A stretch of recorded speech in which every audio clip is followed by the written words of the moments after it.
नमस्ते श्रोतागण। कहानी चैनल में आपका स्वागत है। आइए सुनते हैं मालती जोशी जी की कहानी सहेलियां। सामान गाड़ी में रखा जा चुका था। बेटा अंगुलियों में चाबियां घुमाते हुए प्रतीक्षा में खड़ा था। बहू पिछला दरवाजा खोलकर हमारी बाट जोह रही थी। जैसे ही हम लोग गेट के पास पहुंची, बहू ने सविता का हाथ थामा और एहतियात से गाड़ी में बिठा दिया। उसके दरवाजा बंद करने से पहले मैंने भीतर मुंह डालकर कहा, संभल कर जाना और पहुंचते ही फोन करना। मतलब, तुम स्टेशन पर नहीं आ रही हो? बहू ने कहा, मम्मी जी तो कभी किसी को छोड़ने नहीं जाती। मैंने सफाई दी, अरे वहां भीड़ में ना मेरा जी घबराने लगता है। खड़े खड़े पैर भी दर्द करने लगते हैं। खुदा जब हुस्न देता है, नजाकत आ ही जाती है। चुप करो, मैंने डांट लगाई। मेरी उम्र का ना सही मेरे बच्चों का तो ख्याल करो। वह मुस्कुरा दी। बहू ने कितना कुछ सुना पता नहीं, पर उसने जाहिर नहीं होने दिया। बोली, मौसी जी चलें? इशारा पाकर मैं पीछे हट गई। बहू ने पिछला दरवाजा बंद किया और आगे पति की बगल में जाकर बैठ गई।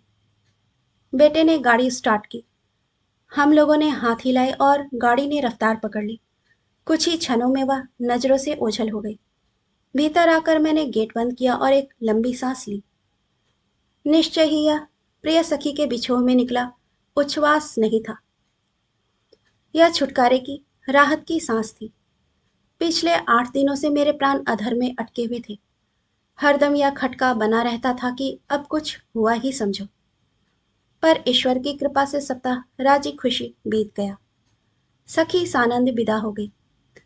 राहत की सांस तो लाजमी थी।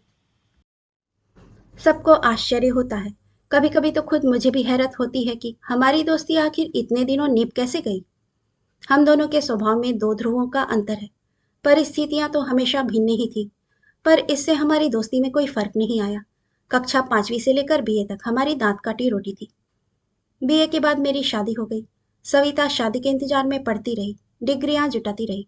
डबल एमए और पीएचडी करने के बाद समस्या और गंभीर हो गई और वह नौकरी करने लगी। कभी कभी तो मुझे लगता कि उसकी शादी को जानबूझकर टाला जा रहा है, ताकि छोटे भाई पढ़ लिख जाएं।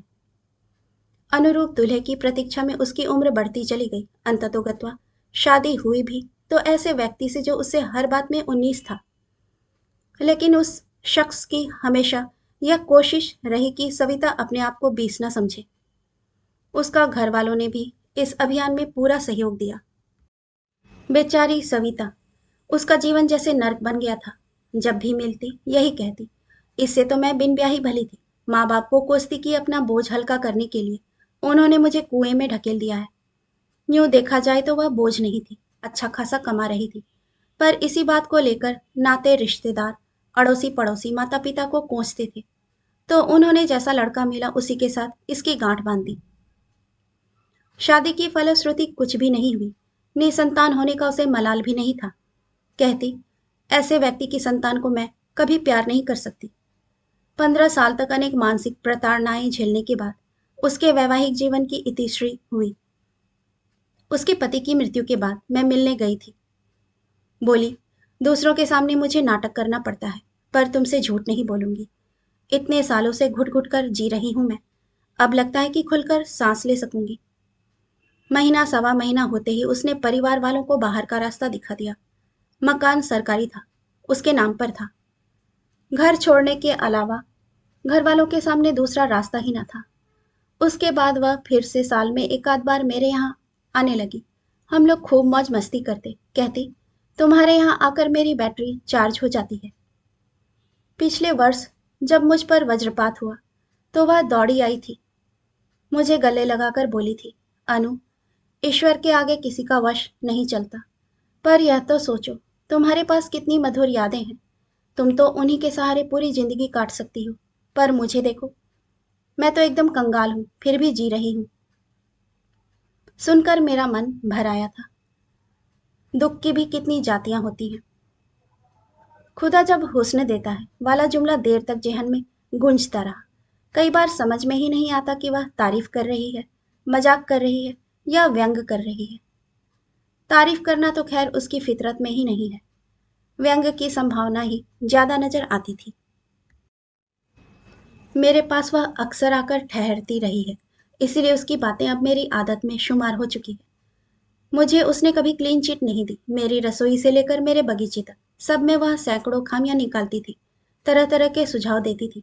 मेरे भृत्यगण भी उसकी आलोचना के शिकार होते थे। उसका स्पष्ट मत था कि मुझे नौकर बरतना नहीं आता। मैंने सबको सिर पर चढ़ा रखा है। मैंने उसका कभी बुरा नहीं माना। मेरे पतिदेव भी उसकी हर बात को बड़े कूलची लेते। मुझसे कहते, तुम उसकी बातों पर ध्यान मत दो, वह अपना फ्रस्ट्रेशन निकाल रही है। शुद्ध हिंदी में इसे भड़ास कहते हैं। पति समझदार थे, शायद इसलिए हम लोगों की दोस्ती इतने सालों तक बरकरार रही। उसे अपने बेटे के पास बुलाने का साहस मैं कभी नहीं करती, पर जब उसने खुद ही आने की पेशकश की, तो मेरी अनिच्छा के बावजूद बेटे ने उसे निमंत्रण दे डाला। दरअसल वह एक प्रकार के अपराध बोध से ग्रस्त था। सोचता था, माँ को ले तो आया है, पर माँ अभी मानसिक रूप से यहाँ सेटल नहीं हो पाई है। शायद सविता मौसी का साथ पाकर मेरा मन बहल जाएगा। उसकी वार्षिक यात्रा का वह बचपन से साक्षी रहा है। उसके आने की खुशी तो थी, पर मैं ही जानती हूँ कि ये 7 दिन मैंने कितनी सासत में गुजारे हैं। हर बार डर लगता रहा कि कहीं बहू को उसकी तीखी जुबान का स्वाद न चखना पड़े। वैसे मैंने उसे आते ही समझा दिया था कि सभी देखो, अब हम सीनियर सिटीजन हो गए हैं, हमारे काम करने के दिन लग गए। अब तो हमें ठाट से बैठकर रोटी खानी चाहिए। बहू की रसोई में ताक झांक मैं भी नहीं करती, तुम भी मत करना। अगर कुछ कहना भी है तो मुझसे कहना। मैंने तो कह दिया, पर जो अपनी आदत से लाचार हो वह भला चुप रहता है। उसने दूसरे ही दिन से आलोचना पर्व शुरू कर दिया, पर मेरी एक बात रख ली, जो कुछ कहना चाहा मुझी से।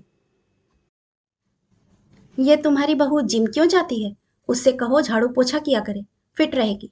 घर में वॉशिंग मशीन है, फिर बाइक किस लिए लगा रखी है? तुम्हारी बहू में जरा भी अकल नहीं। बेटी को ड्राइवर के साथ स्कूल भेज देती है। ये तुम्हारे यहाँ दिन में कितनी बार चाय बनती है, और हर बार सारा अमला पीता है। तुम्हारी रसोईदारिन पलेथन का आटा सीधे कनस्तर में पलट देती है। उसे मना क्यों नहीं करती? एक अलग से डिब्बा रखना चाहिए। अचार की बरनी में चम्मच रोज छूट जाता है, तभी तो अचार खराब होता है। तुम्हारा यह छोकरा कालीन पर से ही झाड़ू मार देता है, उससे कहो कालीन उठाकर झाड़ा करे। तुम्हारे यहाँ क्या रोज पहनने वाले कपड़े भी प्रेस होते हैं? कमाल है। मुझे अक्सर डर लगा रहता, कहीं बहू उसकी बातें ना सुन ले। एक दिन मैंने कह दिया, सवी, अब मेरी इनिंग समाप्त हो चुकी है, ये बहू की गृहस्थी है, मैं उसके निजाम में दखल नहीं देती। कुछ देर चुप रही, फिर बोली, पप्पू ठीक ही कहता है। पप्पू कौन? तुम्हारा भाई? हाँ, वह कहता है अच्छा हुआ ईश्वर ने तुम्हें बच्चे नहीं दिए, तुम्हारी बहू से एक दिन नहीं पटती। यह बात मेरे मन में भी कई बार उठी थी, पर इतनी निर्ममता से उसके मुंह पर कहने का साहस मैं नहीं जुटा पाई थी। बल्कि मुझे तो लगता है कि एकाध बच्चा होता तो अच्छा होता। उसके स्वभाव में थोड़ा लोच आ जाता। यूं तो शादी ही मनुष्य को लचीला बना देती है। सविता की शादी इतनी देर से हुई कि उसका अक्खड़पन हठ धर्मिता में बदल गया। निसंतान होने की कुंठा ने उसके मन में कड़वाहट भर दी, जो बात बात में बाहर आ जाती है। उस दिन हम लोग मॉल घूमकर आए थे। घूमने की आदत एकदम छूट गई थी, तो पैरों में बहुत दर्द हो रहा था। खाना हम लोग खाकर ही आए थे, इसलिए कपड़े बदलते ही मैं पैरों की मालिश करने बैठ गई। तभी बेटा कमरे में आया। माँ, हम लोग, पैरों में दर्द हो रहा है? नहीं तो, मैंने बाम की शीशी छुपाते हुए कहा। फिर बाम क्यों लगा रही थी? बड़ी लंबी नाक है तुम्हारी, क्या कहने आए थे वह कहो, मैंने डपट कर कहा। हम लोग पिक्चर जा रहे हैं, चाबी लेकर जा रहे हैं। आप लोग आराम से सो जाना, और हाँ, सुबह शायद हम लोग जल्दी ना उठ पाए। तुम शुभम को 6 बजे जगा देना, उसका टेस्ट है कल। और हाँ, कल ऑर्थोपेडिक्स वाले के यहाँ चलना ही है, तुम्हारी कोई बात नहीं सुनी जाएगी। अब जाओ भी नहीं तो शो छूट जाएगा। उनके जाते ही सविता ने कहा, अभी तो इतना घूम कर आए हैं, फिर पिक्चर? वे लोग यंग हैं सविता, हमारी तरह बूढ़े नहीं हैं। और ये शुभम कौन है? मेरा पोता। तुम नामकरण पर आई तो थी? हाँ, आई थी। पर वह तो कोटा में है ना? हाँ, आईआईटी एंट्रेंस की कोचिंग ले रहा है। तो तुम उसे कैसे जगाओगी? फोन से। और कैसे? बलिहारी है, उसने करम ठोकते हुए कहा। ऐसी अमीरी कभी ना देखी न सुनी। मैंने कहा, सविता, अपने को क्या फर्क पड़ता है? फोन का बिल उन्हें भरना है। एक बार में नहीं उठेगा तो 4 बार फोन करूंगी, नो प्रॉब्लम। फिर बात का रुख बदलने के लिए मैंने कहा, मैं इतना छुपकर बाम लगा रही थी, पर देखा, राजू ने सूंघ ही लिया। भाग्यवान हो, यहाँ तो मर भी जाएंगे तो किसी को पता नहीं चलेगा। लाश सड़ने लगेगी तब दरवाजा तोड़ा जाएगा। और इसके बाद उसने वही घटना सुनाई जो 2 दिन पहले सुना चुकी थी। एक रात बाथरूम से निकली तो अपने ही गीले पैरों से फिसलकर गिर पड़ी थी। 3 घंटे वहीं पड़ी रही थी। फिर हिम्मत करके पड़ोस में फोन किया था। उनके पास घर की डुप्लीकेट चाबी थी। यह अच्छा रहा कि तब तक दरवाजा भीतर से बोल्ट नहीं किया था। दूध के लिए थैली, कचरे की बाल्टी वगैरह रखने के बाद ही दरवाजा बोल्ट करती थी। यह किस्सा सुनकर बहू ने कहा था, मौसी जी, आप रात के लिए एक आया रख लीजिए। आजकल तो हर शहर में एजेंसी होती हैं। वे ट्रेंड ताइयां सप्लाई करती हैं। उनका रेट जानती हो? सविता ने कहा। 100 रुपया रोज लेती हैं। इतना किसके पास है? तो एक मोबाइल ले लीजिए, इमरजेंसी में बहुत काम आता है। ये सब अमीरों के चोचले हैं, कहकर सविता ने इस सुझाव को भी खारिज कर दिया। बहू ने लेकिन यह बात ध्यान रख ली। उसने अपनी ओर से एक मोबाइल उसे भेंट किया, जरूरी फंक्शन समझा दिए, खास खास नंबर फीड कर दिए और कहा कि अगर कुछ परेशानी हो तो आस पड़ोस के किसी लड़के से मदद ले लीजिएगा। आजकल तो बच्चा बच्चा फोन ऑपरेट कर लेता है, और बैलेंस खत्म होने लगे तो मुझे फोन कर दीजिएगा। इस बार यह किस्सा सुनकर मैंने कहा, तुम एक पेइंग गेस्ट क्यों नहीं रख लेती? आजकल तो लड़कियां बाहर से पढ़ने के लिए, नौकरी के लिए आती ही रहती हैं। उन्हें भी अच्छी फैमिली की तलाश रहती है। आसपास पता लगाओ, कोई भी मिल जाएंगी। वह भी करके देख लिया और भाई से हमेशा के लिए संबंध खराब हो गए। कैसे? उसकी साली आई थी किसी ट्रेनिंग के लिए। 3 महीने की बात थी, मैंने रख लिया। घर की लड़की थी, पैसे लेने का तो कोई सवाल ही नहीं था। पर सच कहती हूँ, 3 महीने में ही पागल हो गई मैं। क्यों? अरे रात भर टीवी देखती थी, सुबह 10 बजे तक सोती थी, बाथरूम में घुस जाती, घंटे भर तक निकलती नहीं थी, इतना पानी बहाती थी कि क्या बताऊं।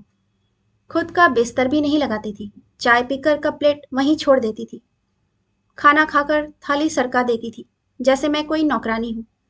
कई बार ये होता कि मैं खाना लेकर बैठी रहती और महारानी रात 10 बजे आकर कहती कि वह बाहर से खाकर आई है। एक फोन तक करने की जहमत नहीं उठाती थी वह। जब मैंने उसकी शिकायत करनी चाही तो पता चला मेरे खिलाफ ढेरों शिकायतें पहले से दर्ज हैं। भाई भौजाई दोनों ने कह दिया कि अच्छा हुआ, भगवान ने आपको बच्चे नहीं दिए, आप में जरा भी सब्र नहीं है।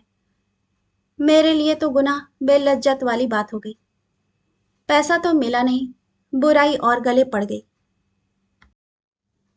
मैंने बहुत पहले तुमसे कहा था, एक बच्चा गोद ले लेती तो आज कितना सहारा हो जाता।